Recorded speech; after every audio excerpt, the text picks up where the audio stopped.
At my family's dinner table, my mother smiled like she was posing for a portrait and said, "We're only inviting you out of pity. So don't stay long." My brother laughed into his glass. My sister filmed it for her vlog. My father just looked through me like I was furniture. No one noticed the tremor in the chandelier above us or the way my hand stayed perfectly still. I didn't argue. I didn't cry. I just lifted my glass and smiled. Because what they didn't know was that the lake house they worshipped their precious family retreat wasn't theirs. It was mine. And soon, they'd learn what silence can do. Before I continue, tell me where you're watching from. And hit like and subscribe if you've ever been betrayed by family. Because what happened next wasn't anger, it was precision. The kind that cuts cleaner than rage. I thought I was the quiet one in my family. Turns out, I was just the only one listening. When I was a kid, the lake at Ravenwood wasn't just water and trees. It was the one place I didn't feel like an accident. My grandfather Henry used to wake me before sunrise, coffee already in his hand, and lead me down the creaking dock. The air always smelled like wet cedar and smoke from last night's fire. He'd place the small fishing rod in my hands, his voice low and steady. "Here." He'd say, "You don't have to ask permission to exist." I didn't understand it then, but I carried that line like a secret prayer. The mornings were silver and still. We'd sit for hours without catching anything, and he'd smile, like that was the whole point. Even the fish know when peace is enough. He'd say. At night, we roasted marshmallows by the fire, my fingers sticky and warm. The cedar chest beside him held the deed to the cabin. He'd rest his palm on it every night. One day, he said, "This will be yours to protect." After he died, everything changed. My mother, Julia, called a family meeting like it was a corporate presentation. "It's time we start using the Ravenwood cabin properly," she said. "It belongs to all of us." She never mentioned that the deed already had my name on it. My father nodded. My brother Liam smiled, proud of his own reflection. My sister Haley clapped for the camera because every family moment, even Chief, was content for her channel. I stayed quiet. Quiet was easier. It stayed that way for years. Liam got the praise. Haley got the spotlight. I got the leftovers. Mom said I was steady, like it was a consolation prize. I became useful. Instead of loved paying bills, remembering birthdays, managing documents they didn't understand. When I made honor roll, Mom said, "Good. Maybe next year you'll make something of it." She didn't come to the ceremony. Nobody did. Thanksgiving was worse. Liam announced he'd launched a startup, and Dad popped champagne like he'd invented gravity. Haley filmed the moment. Hashtags already typed. Family goals, proud sister. When I mentioned I'd landed a steady client for my freelance writing, Mom said, "That's nice, dear. Just don't forget to help Haley with her captions. She's the face of the family." I swallowed it, but it stayed. Then came the summer. I tried to speak up. They were planning another trip to Ravenwood, rooms assigned, matching hoodies ordered, groceries delivered. I was standing by the counter with a bag of snacks I'd bought myself. "I'd like to come too," I said. Mom didn't look up from her laptop. "All the rooms are taken. Avery, maybe next year." Liam smirked. Haley kept scrolling. I set the bag down gently. No one noticed when I left. That night, they uploaded a vlog. "Weekend at Ravenwood Family Tradition lives on." The thumbnail was perfect. Liam by the dock. My parents by the porch. Haley in the center with her signature smile. The caption read, "Nothing like family time." I watched it twice. I wasn't in a single frame, not even a reflection in the window. That was the night I realized silence wasn't peace. It was erasure. The last real memory I have of the house before everything broke was the night before my college graduation. The living room buzzed like a cocktail party, Liam boasting about investors, Haley showing Mom her latest brand deal. I told them I'd been accepted into a writing fellowship. Mom didn't look up from her phone. "That's cute, honey. But writing doesn't pay the bills." Dad laughed. I laughed, too. But it hurt in a place they'd never see. That night, in my old room, still painted pink from Haley's middle school phase, I found Grandpa's old fishing knife in a drawer. His initials were carved into the handle. H.Q. I turned it over in my hands until the metal warmed against my skin.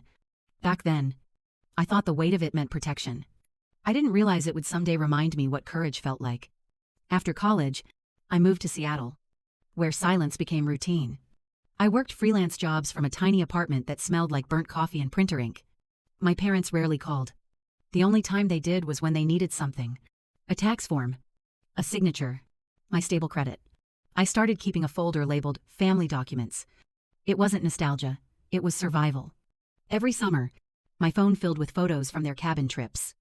Ravenwood sunsets. Liam grilling. Haley laughing into the camera. Mom and Dad holding mugs that said family first. Sometimes I noticed my old things in the background. My mug, my blanket, my fishing rod. They'd taken everything. Even what they'd forgotten I owned. One day, I found an envelope tucked inside one of Grandpa's old books. My name was written in his shaky handwriting. Inside, a single line in blue ink. Protect what's yours. No instructions. Just faith that I'd know when the time came. I didn't know it then. But that line would become the center of everything. The following year, on Christmas morning, I visited home. The house glowed with decorations, warm lights, cinnamon candles. Music so loud it felt like an apology. Haley opened gifts wrapped in gold paper. Liam got car keys. Mom handed me a grocery bag with a sweater inside. "Sorry," she said. We ran out of wrapping paper. That was the moment something inside me shifted, not anger. Just a quiet withdrawal. The kind that doesn't scream. It observes. After Grandpa's death, the cabin became their symbol of unity. But for me, it was a ghost. My name stayed buried in their paperwork like an inconvenient truth. Years passed before I saw what it really was. Not a home, but a ledger. Everything taken, nothing given back. When I finally found the courage to speak again, it was during another dinner years later, the pity invite. The chandelier trembled. Mom smiled for the camera, and I realized she was no longer my mother. She was the CEO of a company called Perfection, and I'd been demoted to liability. I drove home that night with the windows down. Seattle's skyline glittering through the cold. The city didn't care who I was. It didn't pretend to. Somehow, that felt honest. I thought of Grandpa, of the lake, of his voice whispering through the fog. Protect what's yours. For years, I thought he meant the cabin. Now I understood he'd meant me. The week after that dinner, I stopped sleeping through the night. The silence in my apartment wasn't peaceful anymore. It had weight. It sat beside me at the kitchen table, followed me into the shower, lingered in the glow of my laptop at 2 a.m. That's when it happened. One notification. Just a small buzz from my phone. Haley had posted another family weekend at Ravenwood. Her caption read, "Nothing like tradition, Quinn family forever." The photo was bright and effortless. My parents on the porch, Liam flipping burgers, Haley mid-laugh with her wine glass raised. But in the reflection of the cabin window, I saw something that stopped me cold. My old blue backpack, the one Grandpa bought me when I was 12. I hadn't been there in years. I zoomed in until the image blurred into digital dust. It was mine. They were still using my things. I scrolled through the comments. "Your family's perfect. Wish I had a bond like this." The irony almost made me laugh. But then I noticed something else. A screenshot in Haley's story highlights. It was a group chat photo titled Quinn Cabin Crew. I wasn't in it. Underneath, Liam had commented, "Avery never comes anyway. We'll just use her key." And Mom replied with a simple thumbs up emoji. The casualness of it burned deeper than cruelty. It was dismissal. Absolute and practiced. That night, I couldn't stop pacing. I opened my old filing cabinet, the one I'd kept since college. Inside were years of papers, tax forms, old statements, utility bills, every envelope labeled, every date recorded. My hands shook as I reached the folder marked Ravenwood. That was when I saw it, a bank statement from 2 years ago, with my name listed as the primary payer for the cabin's property tax. I hadn't signed anything. The next morning, I walked into my local bank. The air smelled like paper and stale coffee. The teller, a woman with a name tag that read Susan, smiled politely. "How can I help you today? I'd like to review any joint accounts under my name," I said. She typed, her fingers tapping out a quiet rhythm. Then she frowned. "You have several," she said, "including one connected to a property in Ravenwood Lake. I'd like to see the details." She printed a stack of papers and slid them across the counter. "You might want to sit down." I did. My name appeared on every line: cosigner, account holder, automatic payments. And then one detail made my stomach tighten. Automatic transfer. Liam Quinn Consulting LLC. My brother had used the cabin as collateral, under my name. When I got back to my car, I called my mother. She answered on the third ring. "Avery." Can this wait? I'm busy. No, it can't, I said. Why is my name on the Ravenwood account? Oh, that. It's just easier for taxes. Your credit's better than your father's, laughing. My credit. Mom, that's fraud. Don't overreact, she said. Her tone clipped. It's family. We all help each other. No, I said. You all help yourselves. She hung up. The sound of that click felt like something snapping clean in half. I sat there for a long time in the car, watching the rain slide down the windshield. The world looked warped through the glass, soft and crooked, like nothing would ever straighten again. That's when I decided to find out just how deep the rot went. That night, I emailed the family's estate lawyer, Marisa Cole. Hi Marisa. I'd like to review all legal documents concerning Henry Quinn and the Ravenwood property. Please confirm my current ownership status. Regards, Avery Quinn. I didn't expect a reply, but by morning, she had written back. Ms. Quinn, I was under the impression your parents handled those matters. Why the sudden concern? I typed back one line. Because I finally realized what you all call family isn't mutual. Then I hit send. 2 days later, an envelope arrived in my mailbox. Thick paper, embossed seal. I opened it with trembling hands. Inside were scanned copies of Grandpa Henry's will and the property deed. My name stared back at me in bold ink. Sole owner, Avery Quinn. For a long moment, I couldn't breathe. All the years they'd spent talking about our family cabin, and it had been mine all along. Grandpa hadn't trusted them. He'd trusted me. I spread the pages across the table like a crime scene, every signature, every date. Proof that I'd been the only one telling the truth.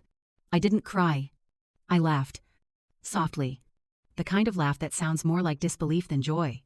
Then I called Daniel Brooks, a friend from college who now worked as a real estate agent. He'd always been the calm voice in chaos. Hey, he said. Half asleep. Avery.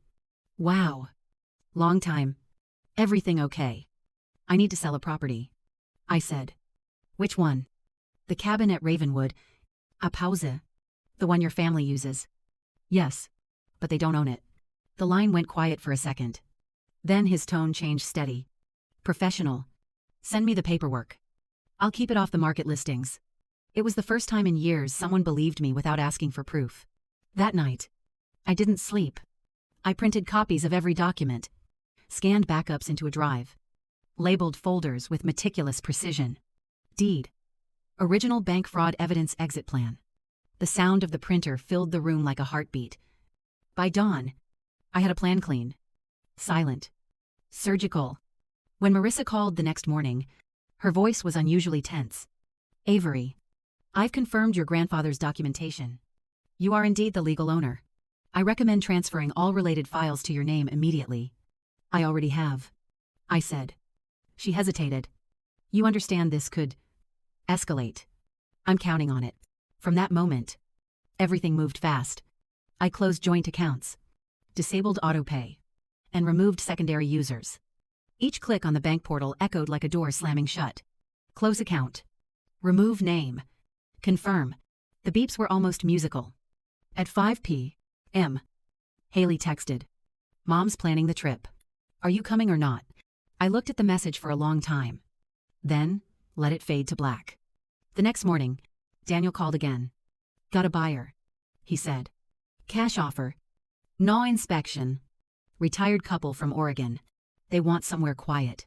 How soon? We could close in 10 days. Do it. He hesitated. You sure about this? I've never been surer. For the next week, I lived like a ghost with a checklist. Coffee at 7. Calls at 9. Scanning. Deleting. Saving. I barely left the apartment. I didn't need to. The internet carried my revenge for me. Then, one morning, my phone started buzzing nonstop.